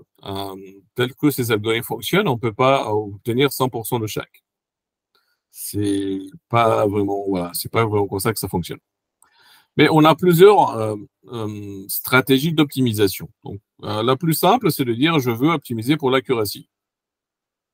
Ce qui est par défaut. D'ailleurs, vous voyez que ça n'a pas bougé le 0,41. En gros, je veux dire que le pourcentage de trous négatifs, le pourcentage de trous positifs, la somme de deux, je l'optimise, quoi. D'accord? Alors, ça peut être bien, ça peut être moins bien parce que l'impact du positif ou du négatif, hein, ça peut être différent. Je m'explique. Imaginons que, voilà, donc j'ai prédit une opportunité qu'elle est gagnée et finalement, elle est perdue. Ça, pour le coup, pour l'utilisateur business, ça a quand même un impact psychologique, quoi. Il s'est dit, j'avais toutes les chances de mon côté. Même les AI me disaient que j'allais gagner et finalement, j'ai perdu. Hein. Bof, hein. Et bien sûr, on a également l'opposé, c'est des trous négatifs. En gros, l'outil a dit, j'ai dit que ça allait être perdu. Et finalement, ça va être gagné. Hein. Ça, pour le coup, c'est une bonne surprise, quoi. Ah, il y avait tout contre moi, même la machine me disait que j'allais perdre et finalement j'ai gagné. Donc, vous comprenez bien que l'optimisation des trous positifs apparaît dans ce cas particulier, dans ce use case particulier, plus importante que l'optimisation de trous négatifs, n'est-ce pas? Comment je vais faire ça? Du coup, en fait, voilà, je peux dire que je voudrais optimiser les positifs predictive value. Donc, en gros, vous voyez que là, les trous positifs sont passés à 100%. Bien sûr, là, j'exagère un peu parce que souvent, on essaie de trouver un peu un milieu. Hein. Mais en somme, il me dit, finalement, en fait, le seuil de déclenchement de je gagne, je perds, c'est plutôt 0,81. OK, donc voilà. Donc ça, c'est très important, en fait, quand on dit, comment je vais optimiser le truc. Voilà. Ensuite, donc les autres choses, imaginons, voilà, on va, de toute façon, acheter Discovery, c'est quelque chose d'itératif. Hein. Ce qu'on va très rarement trouver sur la bonne performance, les bons champs, etc., les données qui soient nettoyées, etc., du premier coup, en fait. Hein. En moyenne, très honnêtement, sur les projets, j'ai eu au moins 7-8 itérations avant de tomber sur un truc qui soit potable. Hein, voilà, très honnêtement. Une fois qu'on a fini tout ça, bien sûr, déjà, les autres choses qui sont intéressantes, bien sûr, on gère le versioning. Si on utilise, si on a utilisé 8 fois le training sur ces datasets avec des champs différents, des paramètres différents, etc., ça va nous donner plusieurs versions différentes. Et d'ailleurs, on pourrait le comparer. Hein, vous voyez que je peux le comparer avec un autre modèle ou une autre version du même modèle pour voir quelles sont les différences. Enfin, comment je fais pour le mettre à disposition de mon utilisateur? Et pareil, en fait, parce que souvent on me dit, en quoi Einstein Discovery, c'est révolutionnaire pour nous, entreprise X. Hein. Est-ce que ça peut donner un algorithme prédictif plus efficace que si je le fais en Google TensorFlow ou avec Dataiku, encore je sais pas quoi? Non.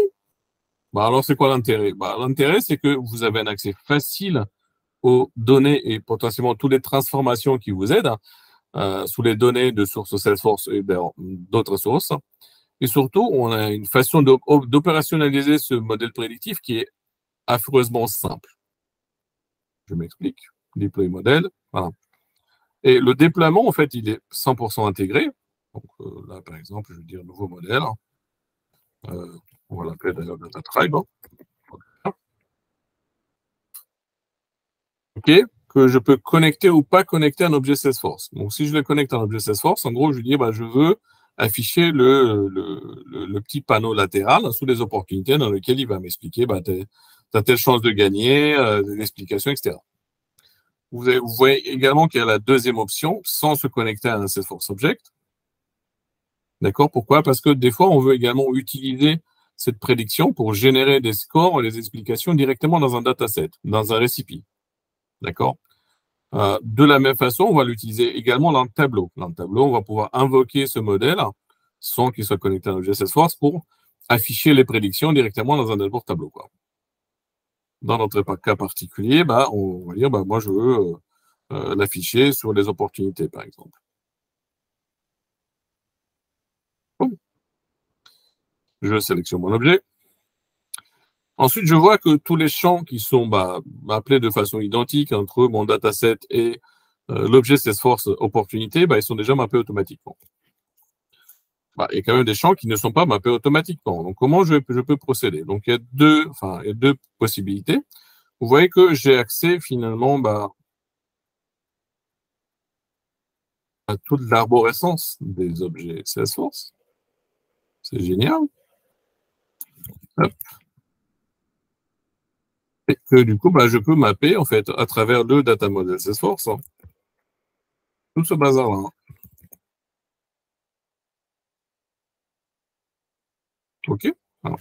Alors, des fois, on peut avoir à mapper des choses qui n'existent pas dans Salesforce. Je fais des calculs du style le numéro de tickets ouverts au support qui n'ont pas été résolus à temps. Ça, par exemple, c'est un indicateur calculé très important qu'on veut calculer ce qu'on appelle l'attrition. En gros, les chances qu'un client nous quitte, quoi. OK? Voilà.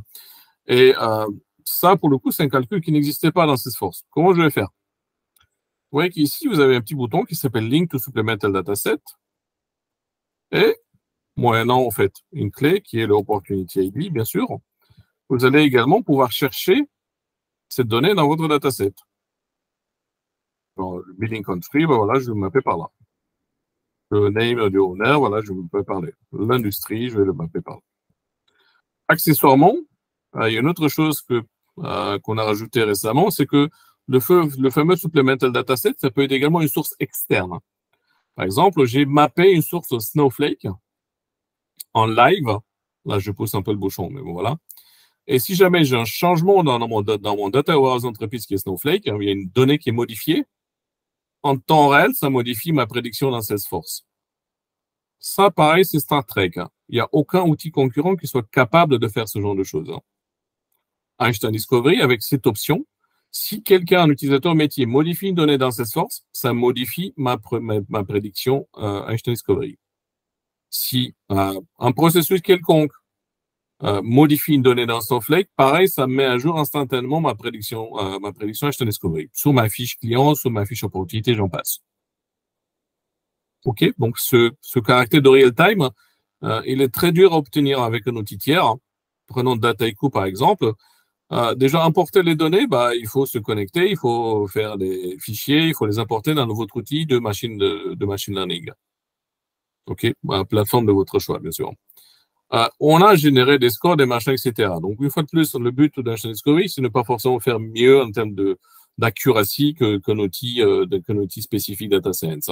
C'est de faire kiff-kiff, par là. Donc, là où l'outil tiers, il va faire 83%, peut-être Einstein Discovery pourra faire 81%, quoi. Mais le plus important, c'est quoi la facilité de mettre à disposition ces prédictions à l'utilisateur métier là où il en a besoin. Première chose. Et deux, de faire en sorte qu'il y ait une adoption de ces outils prédictifs. Et là, le temps réel est très important. Pourquoi? Je vais vous montrer un exemple. Il me reste 2 minutes, donc il faut que je me dépêche de vous montrer cet exemple. Alors, est-ce que j'ai ça ici sur une opportunité? Ouais, voilà. Alors, justement, il m'a dit, mets-moi telle couleur. D'accord, donc je vais mettre telle couleur. Je mets black. Oh! Surprise, temps réel. OK. Alors, pourquoi c'est très important pour l'adoption? La plupart des outils data science du marché, en fait, à moins que vous passiez des mois et des mois à faire une intégration API au fil de l'eau, avec un ESB, un truc un peu sympathique, genre MuleSoft, par exemple, pour ne pas les citer. c'est très dur d'obtenir ce real-time de la prédiction parce qu'en gros, vous avez un système où vous réexécutez une prédiction qui est, je sais pas où, et Salesforce qui est ici, quoi. Et tout changement de champ dans Salesforce, et déjà, vous devez décider si un de ces champs-là a participé à la création de ces algorithmes prédictifs. Rien que ça, c'est quelques pages d'Apex. Et deux, rafraîchir la prédiction ailleurs à travers un web service quelconque que vous avez précédemment créé et récupérer tout le bazar dans l'autre sens. Ça peut être compliqué, quoi. Mais pour l'utilisateur métier, c'est très important parce que si je modifie ici, je mets, je sais pas, moi, je mets 5 millions et je sauvegarde, ce champ-là ne participe pas forcément au modèle, je pense, mais on va voir d'ailleurs. Si, ça participe. Hein. Voilà. Moi, je m'attends à avoir un effet immédiat. Si l'outil de scoring data science, il va me récupérer un score demain, vous croyez que l'utilisateur métier va revenir demain consulter cette fiche? Je n'y crois pas des masses. Voilà.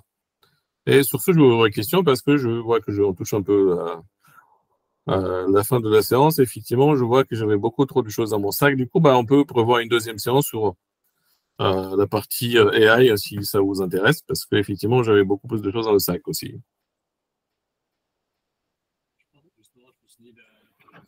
Pour la prochaine séance, je vois bien quelque chose comme Data Cloud et aller un peu plus loin sur la partie AI. Je pense que ça peut être une combinaison très intéressante, surtout d'actualité. Si, Je suis volonté désigné d'office, il n'y a pas de souci. C'est intéressant. C'est très intéressant, ouais. Stéphane, j'ai une question où peut-être qu'on pourrait juste aller un tout petit peu plus loin. Bien sûr.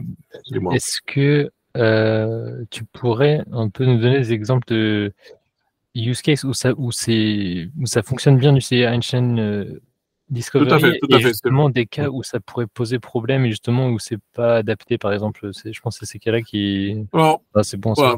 Prenons des cas de figure concrets. Donc, tout ce qui touche à des données Salesforce et des process classiques, sur l'objet opportunité, il y en a des masses, sur l'objet case, il y en a des masses, sur l'objet account, il y en a des masses. Ça, c'est des use cases assez fréquents avec Einstein Discovery. On va avoir, parmi les clients français, certains qui essaient de prédire, par exemple, quelle est la durée estimative d'un case, d'un ticket ouvert au support. Et en fonction de la durée estimative, en fait, ils vont voir si ça va cadrer ou pas avec les SLA qui sont mis en place. Si ça ne cadre pas, ils vont l'escalader automatiquement. Hein, donc ça, c'est une use case qui est assez récurrent. J'ai vu ça, par exemple, chez Engie. Je sais que tu les connais en plus, donc voilà. Donc au-delà de ça, même si ça vous donne une durée estimative 2, ça vous donne également les causes. D'accord? Et ça aussi, ça peut être très important. Donc, pour revenir au use case Engie, par exemple, ça va expliquer que la durée prédictive de tel case, elle est de 50 heures, alors que tel autre case est de 10 heures, parce qu'il y a tel produit qui est concerné. Parce qu'il y a tel canal, ça a été créé par un email ou par le site et pas par un téléphone, par exemple. Parce que ça vient de tel client et tel contact, hein, qui est un peu axé sur des détails et qui va prendre plus de temps à expliquer, je ne sais pas. Voilà, donc au-delà de juste afficher un score, ça va expliquer à l'utilisateur qu'est-ce qui se passe. Et éventuellement, ça peut également faire des suggestions. D'accord? Alors, sous la partie suggestion, on a également rajouté une nouvelle option qui s'appelle le Modify Text. Hein. Pourquoi? Parce que on doit également supporter la partie éthique. Je m'explique tout de suite. Alors, imaginons qu'on a des improvements ici, on a laissé le owner en tant que champ qui peut être suggéré. Bien sûr, qu'est-ce qu'il va dire l'outil? Il va dire, s'il attribue le case à Pierre et pas à Paul, tu as plus 50% de chances de résolution. Mais ça, dans les faits, en fait, c'est pas possible et c'est pas gentil de l'afficher, quoi. Donc, du coup, dans ces cas particuliers, il va falloir traficoter le texte. Hein. On va dire, si jamais il veut te proposer un changement d'honneur, tu le dégages, quoi. Voilà, ça, c'est quelques idées dans le vrac. Alors, des choses qu'on couvre pas.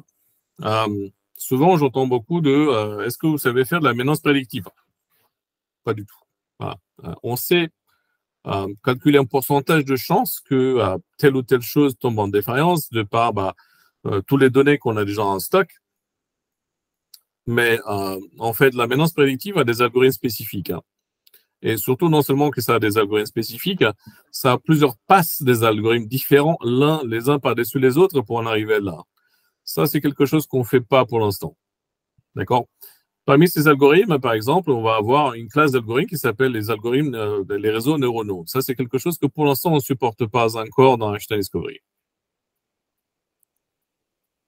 L'autre cas de figure qui est assez classique, c'est la détection de fraude. Pareil, sur la détection de fraude, on va avoir plusieurs algorithmes et des passes successives d'algorithmes qui sont spécifiques. Et là, pour le coup, la question qui va se poser, c'est du coup, je fais comment? Option numéro 1, je prends mon outil de data science favori, que ce soit Google TensorFlow, Scikit, Dataiku pour citer les licornes françaises. Moi, j'aime bien. J'adore Dataiku par ailleurs. Je vais exporter les données de Salesforce, je vais faire mon tricot dans les algorithmes là-bas et je vais générer tout ça et je vais les rapporter dans Salesforce. Option numéro 1. Option numéro 2, on peut décider d'utiliser ce qu'on appelle le Bring My Own Model. Je vais essayer de vous montrer ça. Vous voyez qu'ici, on a récemment rajouté un bouton qui s'appelle Upload Model. On ne supporte pas beaucoup d'outils pour l'instant. On ne supporte que Google TensorFlow ou Scikit, avec une version de Python qui est 3.7. Mais en somme, on supporte aussi qu'un algorithme qui soit développé dans un outil tiers soit importé dans Einstein Discovery. Et pour le coup, vous allez pouvoir bénéficier de la partie déploiement qui est seamless, quoi. Drag and drop dans la partie Salesforce. Voilà, j'ai essayé de couvrir un de chaque. Après, oui, bien sûr, voilà. Donc, il y a certaines, une fois de plus, tout ce qui est classification d'images, vidéos, etc. Donc, Einstein Discovery, une fois de plus, a vocation de faire du supervised machine learning. Donc, en gros, je vais essayer de maximiser ou minimiser soit un booléen, soit un chiffre. Il y a également une autre classe d'algorithmes de machine learning qu'on appelle les unsupervised machine learning. Donc, c'est des trucs assez basiques, par exemple, comme le clustering, quoi. Le clustering, on ne le supporte pas dans Einstein Discovery. Par contre, pour ceux d'entre vous qui ont joué avec les recipes, vous verrez qu'on a le clustering qui est supporté directement dans les recipes. À quoi ça sert le clustering? À faire de la segmentation, par exemple. Je veux tout simplement regrouper tous les clients qui sont similaires sur l'ensemble de critères dans une seule catégorie. Et j'oubliais quelque chose. Oui, non. D'autres questions? Non. Et pourquoi on appelle unsupervised machine learning? Parce qu'on ne met pas de conditions, en fait. On ne met pas, je veux maximiser le one equals true. On ne met aucune condition, en fait. Le clustering, il n'y a rien à entrer, quoi.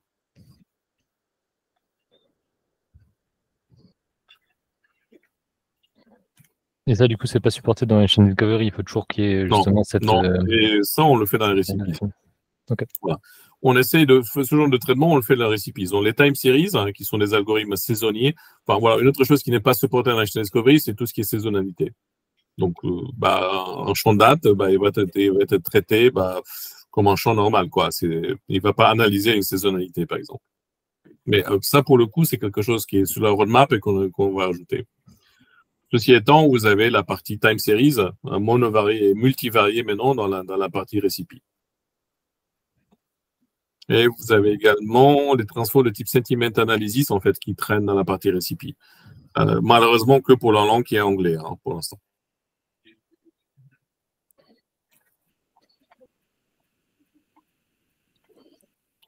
Voilà. Alors, si vous avez d'autres questions, c'est le moment. Sinon, probablement, ça va arrêter là pour ce soir et on va mériter notre dîner. Tout à fait. Si on est tout bon, dans ce cas-là, je vais pouvoir finir par te remercier, Stéphane, pour cette belle heure et demie de présentation. Merci à tous pour votre dispo. Merci beaucoup, Stéphane, pour tout ça. C'était vraiment très intéressant. Je vais me débrouiller là pour attaquer l'organisation de la prochaine dans les semaines à venir. Mais si c'est... A priori, j'ai prévu de la mettre